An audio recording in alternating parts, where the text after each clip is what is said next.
بسم اللہ الرحمن الرحیم۔ ایک تو پہلے میں معذرت چاہوں گا کہ وقت کی کمی کی وجہ سے میں پی پی ٹی نہیں بنا پایا،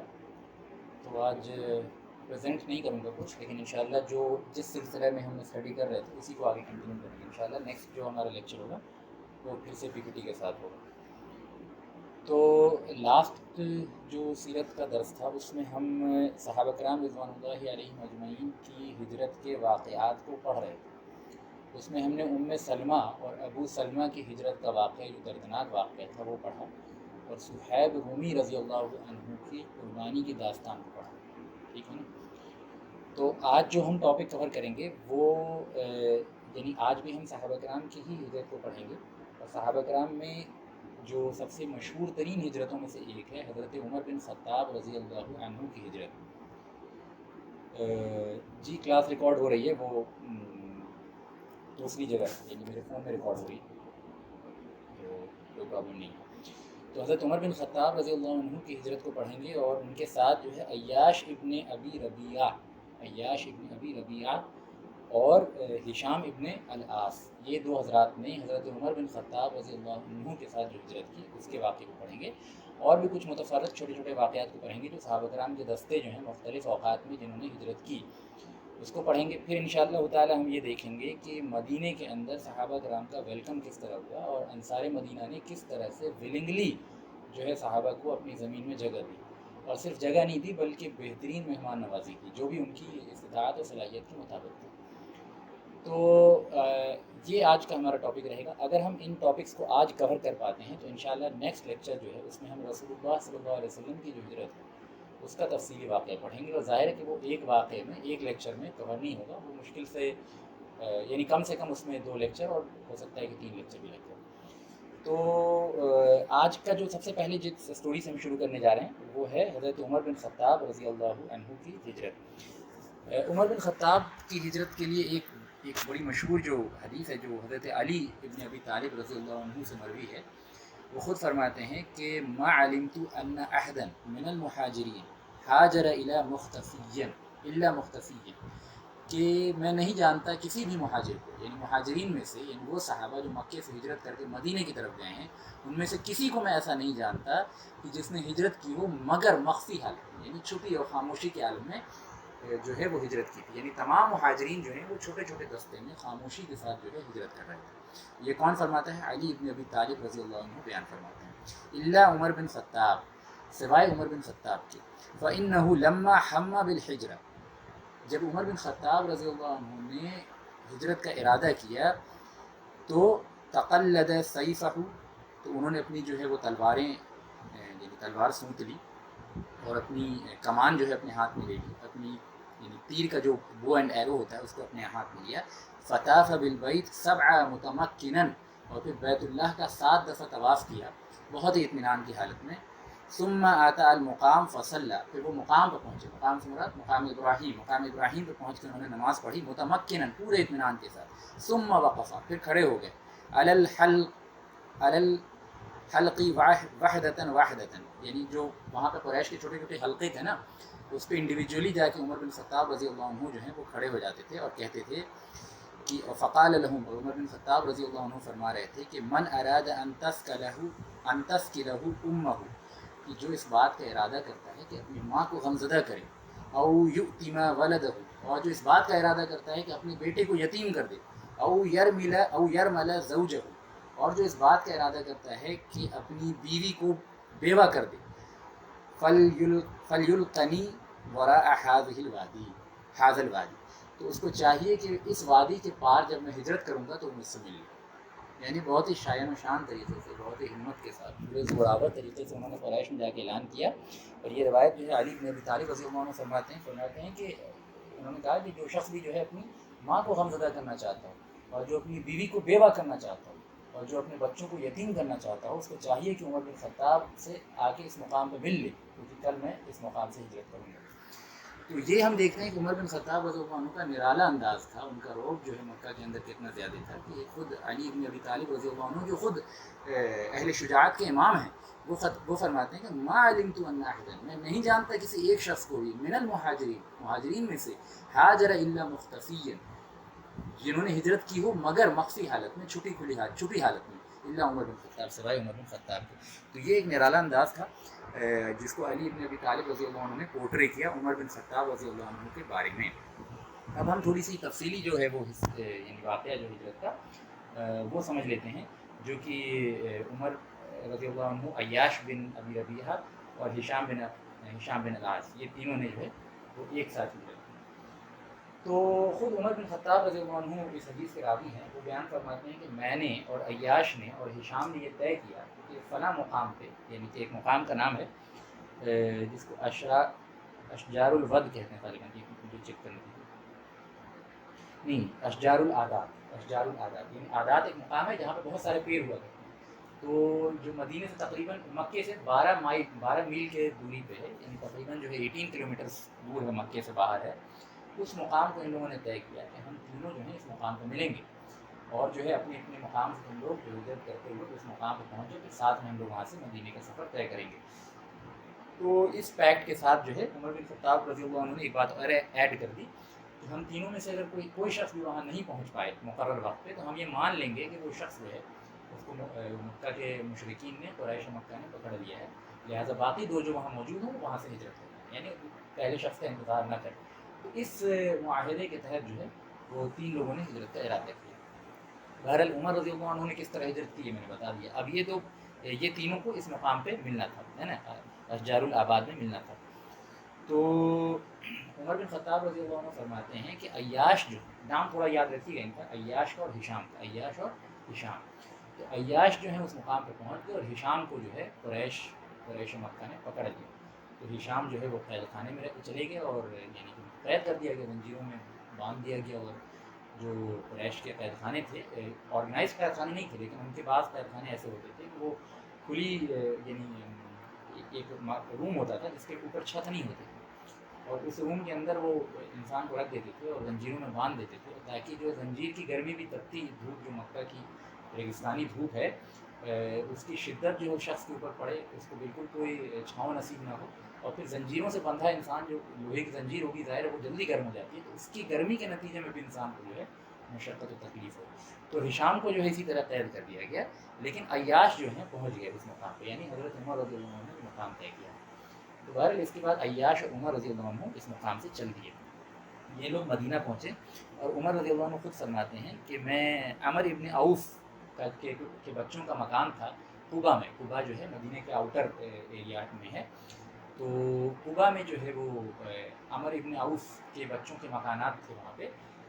انصار میں سے تھے ان کے بچے، تو اس مکان میں عمر بن خطاب رضی اللہ عنہ کو اور عیاش کو ٹھہرایا گیا۔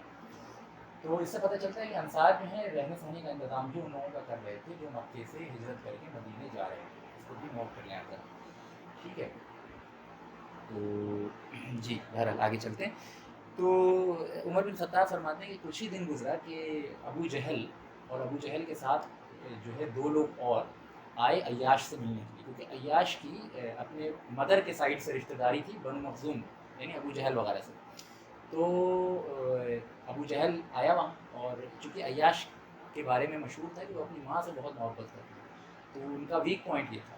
اور ابو جہل بہت انٹیلیجنٹ کافر تھا، وہ جانتا تھا کہ کس مومن کا کیا ویک پوائنٹ ہے، تو اس پہ وہ وار کرتا تھا۔ تو ابو جہل نے کہا کہ یعنی مدینہ پہنچا اور بالکل وہاں سے صورت بنا کے جو ہے حضرت عیاش سے کہا کہ تمہاری ماں نے قسم کھا لی ہے کہ جب تک تم جو ہے واپس مکہ نہیں آؤ گے تو وہ کھانا بھی نہیں کھائیں گی، وہ اپنے بالوں میں کنگھی بھی نہیں کریں گی، اور مکے کی تپتے ریگستان میں دھوپ کی شدت میں وہ ریت پہ بیٹھی رہیں گی، اور اس سے بالکل چھاؤں کی طرف نہیں جائیں گی۔ ہم اور آپ جو ہے اس گرمی کا تصور نہیں کر سکتے، کیونکہ ہم جس زون میں ہیں وہاں گرمی کمپیریٹیولی ریگستانی گرمی کے مقابلے میں بہت کم ہوتی ہے، اور نہ اس قسم کی لو چلتی ہے، نہ اس طرح کی زمین میں دھڑک ہوتی ہے، لیکن مکے کی گرمی جو ہے مشہور ہوا کرتی تھی عرب میں۔ یعنی اگر آپ جاہلی عربی اشعار پڑھیں گے تو اس میں دیکھیں گے کہ مکے کی گرمی کو بھی بہت ڈسکرائب کیا گیا، ڈپکٹ کیا گیا ہے نا، تو یہ اپنے آپ میں ایکسٹرا آرڈینری چیز تھی۔ اور یعنی بہت سخت ہوگی.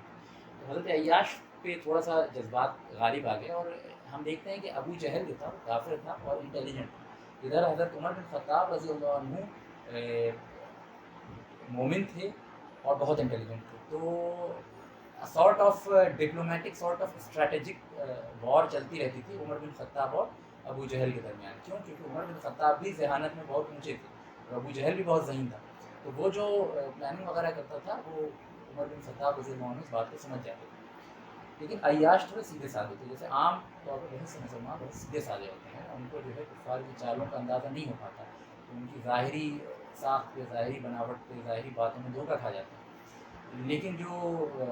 اہل فراست ہوتے ہیں مومنین میں, جو بہت ذہن رکھتے ہیں ان چیزوں کا, اور جو قرآن وغیرہ کا مطالعہ جن کا بہت زیادہ ہوتا ہے, وہ اس بات کو سمجھتے ہیں کہ ظاہری خوبصورت الفاظ سے دھوکہ نہیں کھانا چاہیے. تو ابو جہل کے انہی باتوں سے حضرت عیاش پہ جو ہے جذبات تھوڑے سے غالب آ گئے, اور انہوں نے کہا کہ ایسا کرتا ہوں, میں مکہ چلا جاتا ہوں, اپنی ماں کی قسم پوری کر دوں گا. یعنی کہ میں وہاں پہنچ جاؤں گا تو وہ قسم تو پوری ہوگی نا, کہ جب تک مکہ واپس نہیں آؤں گی. مکہ تو واپس آ گیا, اور پھر ان کی قسم پوری کر کے, ان کو منا کے, ان کو بہلا کے, پھر میں واپس جو ہے ہجرت کر کے یہاں آ جاؤں گا, مدینے آ جاؤں گا. یہ بات جو ہے عیاش نے عمر بن خطاب سے کہی. لیکن عمر بن خطاب رضی اللہ عنہ, جیسا کہ آپ جانتے ہیں, کہ he was a straight smart person, he was not a very idealistic person. بہت سے لوگ ہوتے ہیں جو بہت ہی گیکش اینڈ بوکش ہوتے ہیں. تو اسٹریٹ لیول کا ایکسپیرینس نہیں ہوگا نا, تو انسان کو بہت آسانی سے بیوقوف بنایا جا سکتا ہے, چاہے وہ کتابی علوم میں بہت اونچے مقام پر کیوں نہ پہنچ جائے. لیکن اگر اس کو لوگوں کے بیہیویئر پیٹرن, عام لوگوں کے بات چیت, عام لوگوں کے پلاننگ, اور جو یہ یعنی کہ جو انسانی سطح پہ جو پریکٹیکل علوم ہوتے ہیں ان سے واقف نہیں ہوتا ہے جو انسان, تو جلدی بیوقوف بنتا ہے, جلدی آسانی سے جو اندھے میں پڑ جاتا ہے. اس معاملے میں عمر بن خطاب رضی اللہ عنہ بہت انٹیلیجنٹ تھے, بہت اسٹریٹ اسمارٹ. اور عمر بن خطاب رضی اللہ عنہ خود فرماتے ہیں کہ میں دھوکہ نہیں دیتا, لیکن دھوکے بازوں کی چالوں کو جانتا ہوں تاکہ دھوکے باز مجھے دھوکہ نہ دے سکے. ٹھیک ہے نا. تو یہ بھی بہت ضروری ہے ایک مومن کے لیے کہ وہ عقل مند ہو, ہے نا, وہ آسانی سے کسی کی بات میں نہ آ جائے, وہ جو ہے وہ ظاہری یعنی خوبصورت الفاظ اور خوبصورت جو ہے وہ اصطلاحات کے بنا پہ دھوکہ نہ کھا جائے, ہے نا. تو یہ بھی انتہائی ضروری ہے, اسٹریٹ اسمارٹ ہونا بھی بہت ضروری ہے. تو عیاش رضی اللہ عنہ نے کہا کہ نہیں میں چلا جاتا ہوں, ان کے اوپر وہ چیز غالب آ گئی. عمر بن خطاب رضی اللہ عنہ نے کہا کہ دیکھو عیاش, تمہاری ماں کو جب گرمی ستائے گی نا مکے کی, وہ واپس خود ہی چھاؤں میں چلی جائیں, اور جب ان کو جوئیں تنگ کریں گی تو وہ بالوں میں کنگھی بھی کر لیں گی, اور جب ان کو بھوک ستائے گی تو وہ کھانا بھی کھا لیں گی. لیکن تم ابو جہل کی باتوں میں آ کے جو ہے اس کی باتوں کو یقین کر کے ان کے ساتھ مت جاؤ. میں مکے کے امیر ترین لوگوں میں سے ہوں, میں تمہیں ابھی اعلان کرتا ہوں کہ جتنی میری ویلتھ ہے, جتنی میری مال و جائیداد ہے, اس کا آدھا حصہ میں تمہیں دیتا ہوں. جتنا میں مال اون کرتا ہوں, جتنی پراپرٹی میں اون, جتنی میں لے کے آیا ہوں, اس کا ہاف جو ہے تمہیں دیتا ہوں. تم جو ہو مت جاؤ ابو جہل کے ساتھ. تو عیاش رضی اللہ عنہ, بہرحال جب انسان کے اوپر جذبات غالب ہوتے ہیں تو انسان کو نہیں سمجھ میں آتی بات, اور فطری بات ہے, ہر انسان ایک جیسا نہیں ہوتا. پھر عمر بن خطاب نے کہا کہ ٹھیک ہے, اگر تمہیں جانا ہی ہے تو ایک کام کرو, خاموشی سے عیاش کو ایک سائڈ دے گا, ان سے کہا کہ تم یہ میری اونٹنی لے جاؤ, یہ بہت تیز دوڑتی ہے, اگر تمہیں تھوڑا بھی خدشہ ہو, محسوس ہو ابو جہل اور اس کے ساتھیوں کی پلاننگ کا, تو ایسا کرنا, بہت تیزی سے اونٹنی دوڑا کے جو واپس مدینے آنا, ٹھیک ہے نا, تو میری اونٹنی لے جاؤ. تو عیاش نے کہا ٹھیک ہے چلیے. تو اب یہ واپسی کے سفر پہ چل دیا عیاش جو ہے ابو جہل کے ساتھ. اب راستے میں ابو جہل نے اس بات کو نوٹ کر لیا, عیاش کی اونٹنی تو بہت تیزی سے آگے بھاگ رہی ہے, اور ہم لوگوں کی اونٹنی بہت دھیرے دھیرے. تو ابو جہل نے اس بات کو بھانپ لیا کہ کچھ معاملہ جو ہے گڑبڑ ہے. تو اس نے یہ پلاننگ کی, کہا کہ اے عیاش, میری اونٹ کا جو یعنی اونٹ کے اوپر جو رکھا جاتا ہے نا بیٹھنے کے لیے سیڈل, وہ بہت کڑا ہے, بہت سخت ہے, جس کی وجہ سے مجھے بہت تکلیف ہو رہی ہے. میں تھوڑا عمر میں تم سے زیادہ ہوں, تم تو جوان ہو, تو کیا تم مجھے اپنی تیز اونٹنی کو نہیں بیٹھاؤ گے تاکہ جو ہے مجھے تکلیف نہ ہو اور میں وہاں پہنچ جاؤں. اور رشتہ داری تو تھی, اور تھوڑے سیدھے بھی تھے حضرت عیاش رضی اللہ عنہ. تو انہوں نے کہا کہ ٹھیک ہے بیٹھ جاؤ. چونکہ ماں کی محبت کا غلبہ تھا تو ذہن میں بات نہیں آئی ہوگی, تو کہا کہ ٹھیک ہے آپ تم میرے ساتھ آ جاؤ, میں اس پہ بیٹھ جاؤں اونٹ پہ. اور ابو جہل نے شروع میں جا کے نا ندامت اور اپنی افسوس اور افسردگی کو ظاہر کیا تھا کہ میں بہت پریشان ہوں, بہت برا ہوا کہ تم لوگ جو ہے مکے چھوڑ کے آ گئے, بہت افسوس ہے, میں اپنے کرتوتوں پہ وغیرہ وغیرہ اس طرح کی باتیں اس نے کہی تھی, جس کی وجہ سے عیاش رضی اللہ عنہ آسانی سے جو ہے اس کی باتوں میں آ گئے تھے. اس کو ان کو لگنے لگا تھا کہ شاید ابو جہل جو ہے وہ نادم ہو گیا ہے, وہ اب جو ہے وہ اپنی کرتوتوں پہ پچھتا رہا ہے, تو اب یعنی جو بات یہ کہہ رہا ہے وہ صحیح کہہ رہا ہو. تو جب یہ بات ہوئی تو انہوں نے کہا ٹھیک ہے ہم لوگ جو ہیں میں آپ میری سیٹ پہ آ جائیے, ان کو روکتے ہیں اور ادھر کی سیٹ جو ہے سیٹ پہ بٹھا لیتے ہیں. جیسے ہی عیاش اترے ہیں, ابو جہل اور ان کے ساتھیوں نے عیاش کے اوپر حملہ کیا اور ان کو جو ہے زنجیروں میں باندھ کے جکڑ کے اور جو ہے اونٹ کے اوپر لاد دیا اور اونٹ کو ہکاتے ہوئے مکہ پہنچے اور اعلان کیا مکے کے اندر کہ دیکھو اہل مکہ کس طرح ہم نے اپنے شرارتی لوگوں کو سزائیں دی. تمہیں بھی چاہیے کہ اپنے گھر والوں میں سے جو بھی تمہارے محمد پہ ایمان لے آیا ہے, محمد کے ساتھ ہجرت کر گیا ہے, اس کو جا کے اسی طرح پکڑ کے لیا صلی اللہ علیہ وسلم, اور پھر اس کو اسی طرح سزا دو جس طرح ہم نے سزا دی. بہرحال عیاش رضی اللہ عنہ قید ہو گئے اور ان پہ ظلم و ستم کی انتہا ہونے لگی اور وہ اسلام پہ قائم نہیں رہ سکے. یہ بہت افسوسناک بات ہے, لیکن اللہ تعالیٰ کی مرضی تھی, اللہ تعالیٰ کی منشا تھی کہ اللہ تعالیٰ نے ان پہ فضل کرنا چاہا تھا. یہ ہم دیکھتے ہیں کہ مدینہ کے اندر رسول اللہ صلی اللہ علیہ وسلم کو جب اس بات کی خبر ہوئی تو آپ جو ہے مسلسل دعا کرتے رہتے تھے ہر نماز کے بعد. ابو ہریرہ رضی اللہ عنہ سے مروی ہے, بخاری وغیرہ کی روایت ہے کہ اللہ کے رسول صلی اللہ علیہ وسلم فرض نماز کے آخری رکعت میں جب سجدے سے اٹھتے تو عیاش رضی اللہ عنہ کے بارے میں اور ہشام رضی اللہ عنہ کے بارے میں, دونوں کے بارے میں دعائیں کرتے اور قریش کے اوپر لعنتیں بھیجتے اور نبی صلی اللہ علیہ وسلم جو ہے کفار قریش کے بھی بددعائیں کرتے کہ جنہوں نے جو ہے وہ اہل ایمان کو قید کیا, ان کو ہجرت سے روکا اور ان کو جو ہے وہ یعنی اپنے سارے ظلم و ستم کا قریش کی وجہ سے سامنا کرنا پڑا. تو عام طور پہ ہمیں ایسا ہمارے یہاں ایک تصور یہ ہے کہ نبی صلی اللہ علیہ وسلم نے کسی کو بد دعا نہیں دی. یہ بات صحیح نہیں ہے. نبی صلی اللہ علیہ وسلم نے اسلام کی خاطر جو بھی چیز جو بھی شخص جو ہے اسلام کے لیے نقصان دہ ثابت ہوا ہے لانگ رن میں, اس کے لیے آپ نے بعض مقامات پہ بد دعائیں دی, ہمیشہ نہیں دی. میں یہ نہیں کہہ رہا کہ یعنی آپ صلی اللہ علیہ وسلم اکثر اوقات بد دعا نہیں دیتے تھے بلکہ رحمت کی دعا کر دیتے تھے, ہدایت کی دعا کرتے تھے, ٹھیک ہے نا. لیکن بسا اوقات آپ نے بد دعائیں دی ہے نا, اور یہ ثابت ہے. قبیلہ بنو عامر کے بارے میں بھی آپ نے جو بد دعا دی, دوسرے بعد مشرکین پہ بھی آپ نے جو بد دعائیں دی ہیں. مکے کے اندر بھی آپ نے جو ہے وہ نام لے کے بعد مشرکین کو بد دعائیں دی ہیں. تو جو ہے وہ یہ چیز بھی ثابت ہے. بخاری کی روایت ہے, ابو ہریرہ رضی اللہ عنہ اس کے راوی. بہرحال عیاش کا یہ معاملہ ہوا. عمر بن خطاب رضی اللہ عنہ اور عامۃ الصحابہ جو مدینے کے اندر تھے, ان کا یہ تصور تھا ہجرت کے بعد کہ جو شخص ایک بار مرتد ہو گیا اللہ تعالیٰ اس کے گناہوں کو کبھی معاف نہیں کرے گا, نہ اس کی فرض نماز کو قبول کرے گا, نہ نفل نماز کو قبول کرے گا. اور یہ بات بالکل صحیح ہے اگر وہ شخص مرتدی کی حالت میں مر جائے. اگر کوئی شخص جو ہے اپوسٹیٹ ہونے کے بعد اپوسٹیسی کی حالت میں مر جائے تو پھر اس کا تمام اعمال جو ہے غارت ہو گئے ہیں, وہ عامۃ الکفار سے بھی زیادہ بہتر ہے اللہ نے. لیکن اگر کسی کو اللہ تعالیٰ نے موت سے پہلے دوبارہ توفیق دی اسلام کی تو اس کے سارے گناہ معاف ہو جاتے ہیں, کیونکہ اسلام اپنے سے ماقبل کے تمام گناہوں کو معاف کر دیتا ہے, ٹھیک ہے نا. تو بہرحال عمر بن خطاب رضی اللہ عنہ بہت پریشان رہتے ہیں, اور عمر رضی اللہ عنہ کی سیرت پہ اگر آپ غور کریں گے نا, اور عمر رضی اللہ عنہ کی زندگی پہ غور کریں گے تو ایک چیز نوٹ کریں گے کہ عمر رضی اللہ عنہ واز دا مین آف امہ, he was the main of امہ. وہ کبھی بھی جو ہے امت کی تکلیف کے عالم میں سکون سے نہیں بیٹھ سکتے.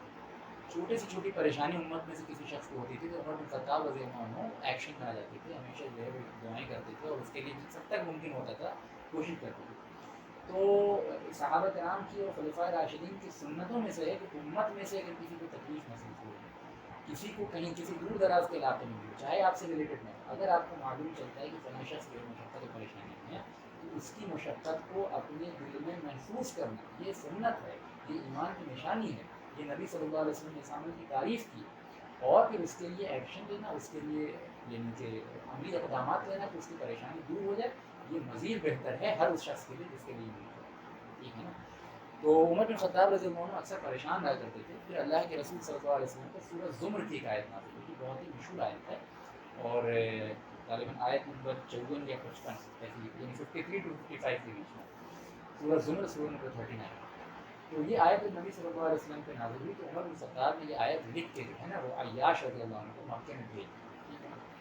تو یہ آیت کچھ یوں تھی, اللہ تعالیٰ فرماتا ہے بسم اللہ الرحمن الرحیم قل یا عبادی الذین اسرفوا علی انفسہم لا تقنطوا من رحمۃ اللہ, اے میرے وہ بندو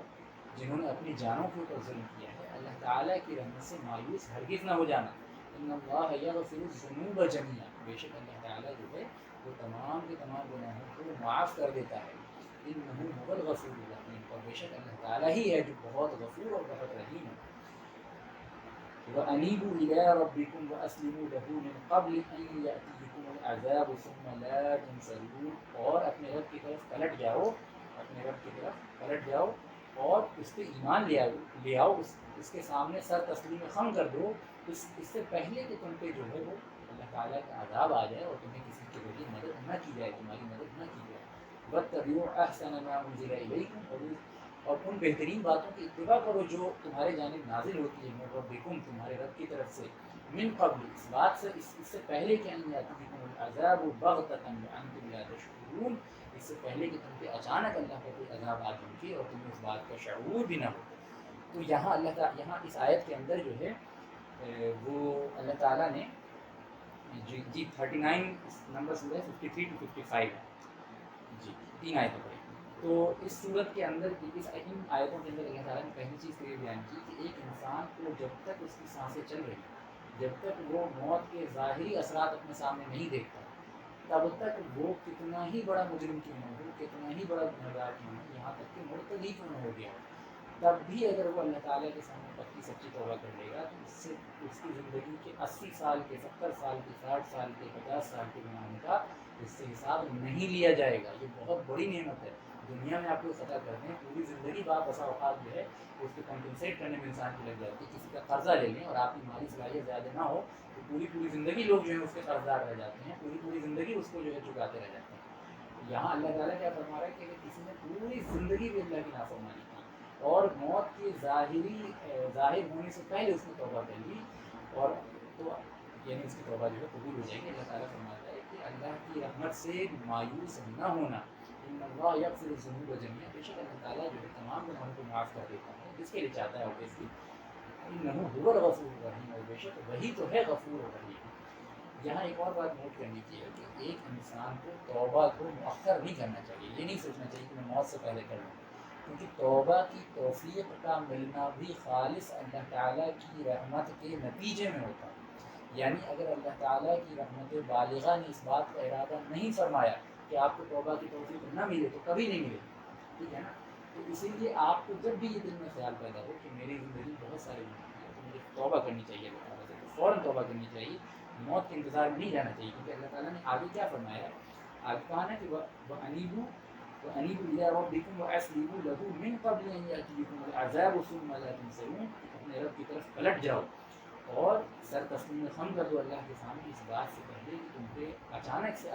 تم پہ عذاب آ دھمکے اور تمہاری مدد نہ کی جائے، یعنی تمہیں توبہ کی توفیق بھی نہ دی جائے تو تم پہ عذاب آ جائے۔ وَاتَّبِعُوا أَحْسَنَ مَا أُنزِلَ إِلَيْكُمْ، اور اس اچھی بات کو، اس اچھی بات کی اتباع کرو جو تمہارے جانب نازل کی جاتی ہے رب کی طرف سے، تمہارے رب کی طرف سے، من قبل، اس بات سے قبل کہ ان یأتیکم العذاب بغتۃ وانتم لا تشعرون، اس بات سے پہلے کہ اچانک اللہ کا عذاب تم پہ آ دھمکے اور تم کو اس بات کا شعور بھی نہ ہو، یعنی موت جو ہے وہ اچانک آ پڑے۔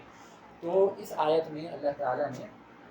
جو ہے ان لوگوں کو بھی امید دلائی ہے جن کی پوری زندگی گناہوں میں گزر گئی، ان لوگوں کو بھی امید دلائی ہے جو زندگی بھر کو شرک پہ قائم رہے، ان کو بھی امید دلائی ہے جو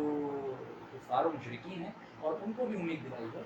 جو کبھی اہل اسلام تھے پھر اہل کفر ہو گئے، مرتد ہو گئے، اپوسٹیٹ ہو گئے، پھر ان کے دل میں خیر کا مادہ پیدا ہوا، تو ان کو بھی اللہ تعالیٰ کی رحمت سے نا امید نہیں ہونا چاہیے، فوراً اسلام قبول کرنا چاہیے، فوراً اللہ تعالیٰ کی طرف پلٹ آنا چاہیے۔ بہرحال یہ آیت تھی جس کو عمر بن خطاب رضی اللہ عنہ نے عیاش رضی اللہ عنہ کو لکھ کے بھیجا، اور عیاش رضی اللہ عنہ خود فرماتے ہیں کہ یہ آیت میرے پاس پہنچی، میں قید خانے میں تھا، میں غور کرتا رہتا تھا اس آیت سے کیا اللہ تعالیٰ کیا کہنا چاہتا ہے، پھر میں غور کرتا رہا، پھر اللہ تعالیٰ نے میرے دل کو دوبارہ اسلام کے لیے کھول دیا، کیونکہ پہلے ہی نا امید ہو چکے تھے کہ اب تو میں نے ایک بار جو ہے وہ اسلام سے نکل گیا ہوں، میرا ٹھکانہ جہنم، کیونکہ ان کو یقین تھا کہ جو باتیں نبی صلی اللہ علیہ وسلم بتائیں ہیں وہ صحیح ہیں، لیکن یہ جو شدت تکلیف کی حالت میں جو انہوں نے جو ہے وہ ظلم سے بچنے کے لیے کفر کیا تھا، اس کو یہ الٹیمیٹ کفر سمجھ رکھتے تھے، ان کو لگتا تھا کہ اب ان کی معافی نہیں ہو سکتی، تو یہ آیت تھی جو اس نے ان کے لیے روشنی کا سامان کیا، اور پھر اللہ تعالیٰ نے ان کے دل میں اسلام کو داخل کیا اور دوبارہ سے مسلمان کیا، اور بعد میں نبی صلی اللہ علیہ وسلم نے عیاش، غالباً عیاش کو یا دوسرے جو ساتھی تھے ہشام کو آزاد کروانے کے لیے جو ہے صحابہ کرام سے مشورہ کیا کہ کون ہے جو تیار ہو، خاموشی سے جا کے جو ہے ہشام کو آزاد کرا دے، تو ایک صحابی تیار ہوئے اور وہ جا کے جو ہے مکے میں خاموشی سے پہنچے، ہشام کو آزاد کرا کے ان کو بٹھا کے مدینے لے گئے۔ تو اس سے پتہ چلتا ہے کہ رسول اللہ صلی اللہ علیہ وسلم جہاں انتہائی رقت کے ساتھ اور انتہائی یعنی کہہ لیجیے کہ شدت کے ساتھ دعا کیا کرتے تھے ان عامت المسلمین کے لیے، ان عام مسلمانوں کے لیے جو مصیبت و پریشانی میں ہوں. وہیں آپ صلی اللہ علیہ وسلم ایک بہترین لیڈر کی صورت میں اس کے لیے اقدامات بھی لیتے تھے. صرف یہ کہہ کے نہیں چھوڑ دیتے تھے کہ نہیں یار ہمارے اختیار میں تو کچھ نہیں ہو تو اتنے دور، بلکہ آپ نے صحابہ سے مشورہ کیا اور اس مشورے کے نتیجے میں جو بھی ممکن بات سامنے آئی اس پر فوراً عمل کیا اور پھر اللہ تعالیٰ نے کامیابی بھی عطا کی. تو پتہ یہ چلا کہ نبی صلی اللہ علیہ وسلم جہاں روحانیت کے امام ہیں وہیں عملی اقدامات کے بھی امام ہیں. ٹھیک ہے نا، تو اس بات کو بھی نوٹ کیجیے. دونوں چیزیں انتہائی ضروری ہیں. بعض لوگ صرف اور صرف عملی اقدامات کرتے ہیں اور اللہ تعالیٰ سے ان کا تعلق مضبوط نہیں ہوتا، اللہ تعالیٰ سے وہ نہیں مانتے تو ان کے کاموں میں کبھی بھی برکت جو ہے نہیں ہوتی. اور بعض لوگ ہیں جو دعا کرتے ہیں اور دعا کرنے کے بعد ایکشن ان کے بس میں ہوتا ہے تب بھی وہ ایکشن نہیں لیتے اور اس میں ایکسکیوز کرتے ہیں. تو ان کو جاننا چاہیے کہ اللہ تعالیٰ ان کے ایکسکیوز سے بہت بہتر طریقے سے واقف ہے. وہ اپنے دل میں باتوں کو چھپا سکتے ہیں، اللہ سے کوئی بات چھپا نہیں سکتے. تو جو بھی شخص جو اس چیز کی صلاحیت رکھتا ہو کہ کسی بھی طرح سے اپنے بھائی کی مدد کر سکے اس کو اپنے بھائی کی مدد کرنی چاہیے، ہے نا. جو بھی ممکن ہو، ظاہر ہے کہ جو چیز ممکن نہیں ہوگی وہ آپ سے اس کا سوال نہیں کیا جائے گا. تو جی، تو یہ تھی اسٹوری جو ہے عیاش کی اور ہشام کی اور عمر بن خطاب رضی اللہ عنہ کی ہجرت کی. تو اس میں دو تین امپورٹنٹ پوائنٹ ہیں جو ہمیں سمجھنا چاہیے. ایک یہ کہ انٹیلیجنس بھی دنیاوی معاملات میں بہت ضروری ہوتی ہے. یعنی انسان کے اندر جو ہے وہ ذہانت ہونی چاہیے، انسان کے اندر عقلمندی ہونی چاہیے اور ہر کسی پہ بیجا بھروسہ نہیں کرنا چاہیے. اس کا مطلب یہ بھی نہیں کہ انسان جو ہے ہر کسی کو شک کی نگاہ سے دیکھتا ہے نا. اس میں اعتدال ہونا چاہیے کہ جو شخص جو ہے شک کے قابل ہے اس پہ شک کیا جائے اور جو شک کے قابل نہ ہو اس پہ بے وجہ کا شک نہ کیا جائے، ان کے جو ہے وہ اعتماد کیا جائے. دوسری چیز یہ کہ انسان کو بڑے بڑے ڈیسیجنس لینے میں خاص طور پہ جن کا تعلق اس کے ایمان کے ساتھ ہے، ہجرت کے ساتھ ہے،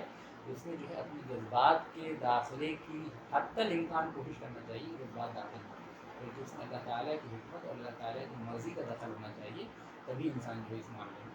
کامیابی سے ہمکنار ہو سکتا ہے. تو یہ تھی عمر بن خطاب اور عیاش اور ہشام کی اسٹوری. یعنی کہ کفار قریش مختلف طریقے سے جو ہے صحابہ کرام کے چھوٹے چھوٹے دستوں کو روکنے کی کوشش کی. بعض کو وہ قید کر لیتے تھے، بعض کے مال لوٹ لیتے تھے، بعض کو جو ہے قتل بھی کیا ہے، بعض کے گھروں میں آگ لگا دی.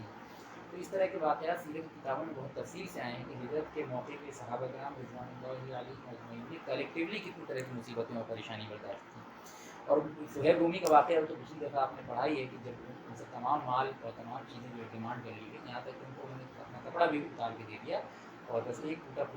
پھٹا ہوا کپڑا جو ہے زیبتن کیا اور سب کچھ، بہت امیر ترین انسان تھے اور سب کچھ اپنا دے دیا صرف اس وجہ سے کہ ان کو ہجرت کرنے کی اجازت دے دی جائے. ان کے بارے میں اللہ تعالیٰ نے قرآن میں جو ہے سورہ بقرہ میں ایک آیت نازل کی. یہ کئی لوگوں کے بارے میں نازل کی. بعض روایتوں میں حضرت علی رضی اللہ عنہ پہ بھی اس آیت کا کہ مصداق علی رضی اللہ عنہ بھی ہیں بعض روایتوں میں. تو وہ ایک آیت بسا اوقات میں کئی لوگوں کے بارے میں نازل ہوتی تھی. تو سہیب رومی کے بارے میں بھی یہ آیت نازل ہوئی ہے. تو اللہ تعالیٰ فرماتے ہیں وَمِنَ النَّاسِ مَن يَشْرِي نَفْسَهُ ابْتِغَاءَ مَرْضَاتِ اللَّهِ وَاللَّهُ رَءُوفٌ بِالْعِبَادِ. اور لوگوں میں بعض ایسے بھی ہیں جو اللہ تعالیٰ کی مرضی کے حصول کے لیے اپنی جانوں کو بیچ ڈالتے ہیں. یعنی کسی بھی اعتبار سے کوئی کسر نہیں چھوڑتے کہ اللہ تعالیٰ کی مرضی کو حصول ہو جائے، چاہے ان کی انفرادی زندگی میں کتنا ہی بڑا نقصان اس کے نتیجے میں سہنا پڑے. اللہ تعالیٰ فرماتا ہے واللہ رعوف بالعباد، بے شک اللہ تعالیٰ جو ہے اپنے بندوں پہ بڑا رعوف ہے، بہت رحم کرنے والا ہے، بہت شفقت والا ہے. جو اللہ تعالیٰ نے تعریفی اعتبار سے مدینے میں یہ سورہ بقرہ کی آیت نازل ہوئی اور سہیب رومی کے یہ تعریفی اعتبار سے یہ آیت نازل ہوئی. یہ حضرت علی پہ اس کا مصداق کیسے ہوتا ہے، کیسے یہ بات صادق آتی ہے، وہ انشاءاللہ تعالیٰ ہم جب حضرت علی رضی اللہ عنہ کی ہجرت پڑھیں گے تو انشاءاللہ اس کو سمجھنے کی کوشش کریں گے. آج کا سیشن میں نے تھوڑا سا شارٹ رکھا ہے. انشاءاللہ تعالیٰ نیکسٹ لیکچر میں آگے کی باتیں کنٹینیو کریں گے. ہجرت کے یعنی کہ مدینے کے اندر جو ہے کس طرح سے انصار مدینہ نے صحابہ کرام کو ویلکم کیا اور کس طرح سے فداکارانہ جذبہ انہوں نے جو ہے شو کیا اور کس طرح سے اللہ تعالیٰ نے جو ہے وہ ان کے جذبات کو قبول کیا اور پھر مدینہ ہی کو کیوں چوز کیا گیا ہجرت کے لیے. اور مدینہ کے بعض فضائل جو ہیں وہ بھی انشاءاللہ تعالیٰ نیکسٹ لیکچر میں آ جائیں گے اجمالی طور پہ. تو اس کے بعد یعنی یہ تمام باتیں جب ہم کور کر لیں گے نیکسٹ لیکچر میں تو ممکن ہے کہ نبی صلی اللہ علیہ وسلم نے ہجرت کے لیے جو بھی اقدامات لیے، جو بھی ایکشنس لیے، جو بھی آپ نے جو ہے وہ تدبیریں اختیار کی، تو اس کو بھی بیان کریں گے. پھر ابو بکر صدیق رضی اللہ عنہ کو نبی صلی اللہ علیہ وسلم نے اپنے ساتھ کیوں رکھا، اس کو بھی بیان کریں گے. اور یہ بھی بیان کریں گے کہ سب سے اخیر تک مکے کے اندر جو ہے نبی صلی اللہ علیہ وسلم رہے. اور یعنی آپ صلی اللہ علیہ وسلم کی ہجرت سے پہلے تقریباً تمام لوگ جو ہجرت کر سکتے تھے وہ سب کے سب ہجرت کر کے مدینے چلے گئے. تو یہ ایک اچھے لیڈر، ایک اچھے قائد کا بھی بہت بڑا ثبوت ہے کہ وہ سب سے بڑی پریشانی کے موقع پہ سب سے زیادہ ثابت قدم رہتا ہے. چنانچہ علی رضی اللہ عنہ سے مروی ہے ایک حدیث کہ علی رضی اللہ عنہ فرماتے ہیں کہ عام طور پہ صحابہ کرام نبی صلی اللہ علیہ وسلم کو پروٹیکٹ کیا کرتے تھے چاروں طرف سے جنگوں میں، ٹھیک ہے نا. تو نبی صلی اللہ علیہ وسلم کو کفار کے سامنے نہیں جانے دیتے تھے. لیکن علی رضی اللہ عنہ فرماتے ہیں کہ جنگ اپنی جب شدت کو پہنچ جاتی اور جب جانیں جو ہے ہمارے سینے ہمارے منہ میں آ جاتے، ہمارے کلیجے ہمارے منہ میں آ جاتے، تو ہم نبی صلی اللہ علیہ وسلم کے پیچھے پناہ پکڑتے. یعنی انتہائی شدت اور خوف کے عالم میں نبی صلی اللہ علیہ وسلم انتہا درجے کی شجاعت کا مظاہرہ کرتے. اور یہ کون کہہ رہا ہے؟ یہ شجاعت کے لیے مشہور سیدنا علی رضی اللہ عنہ کہہ رہے ہیں کہ جب جنگ اپنی شدت کو پہنچ جاتی، جب جانیں جو ہیں وہ ہمارے منہ کو آ جاتی، تب ہم نبی صلی اللہ علیہ وسلم سے پروٹیکشن طلب کرتے. چنانچہ ہم دیکھتے ہیں کہ آگے بھی ہم پڑھیں گے جنگ حنین وغیرہ کے موقع پہ جب بڑے بڑے صحابہ کے قدم اکھڑ گئے تو نبی صلی اللہ علیہ وسلم مسلسل جو ہے وہ نبوت کا اعلان کرتے ہوئے کفار کے صفوں میں گھستے چلے گئے. حالانکہ کتنا سنگین موقع تھا.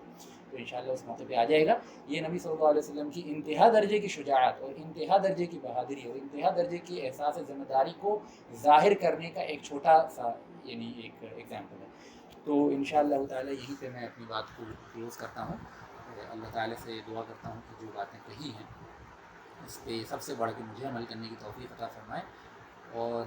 جن لوگوں نے بھی یہ باتیں سنی ہیں ان کو اس پہ عمل کرنے کی توفیق عطا فرمائے. ان باتوں کے ذریعے نبی صلی اللہ علیہ وسلم کی محبت اور دین کی محبت جو ہے ہمارے سینوں کے اندر پیدا فرمائے. آمین. اور جو خطا ہم سے ہو گئی ڈیورنگ دا لیکچر، اللہ تعالیٰ اس کو معاف کر دے اور غلط باتوں کو ہمارے دلوں سے غائب کر دے اور صحیح باتوں کو دلوں کے اندر ثابت کر دے. آمین یا رب العالمین. الحمدللہ.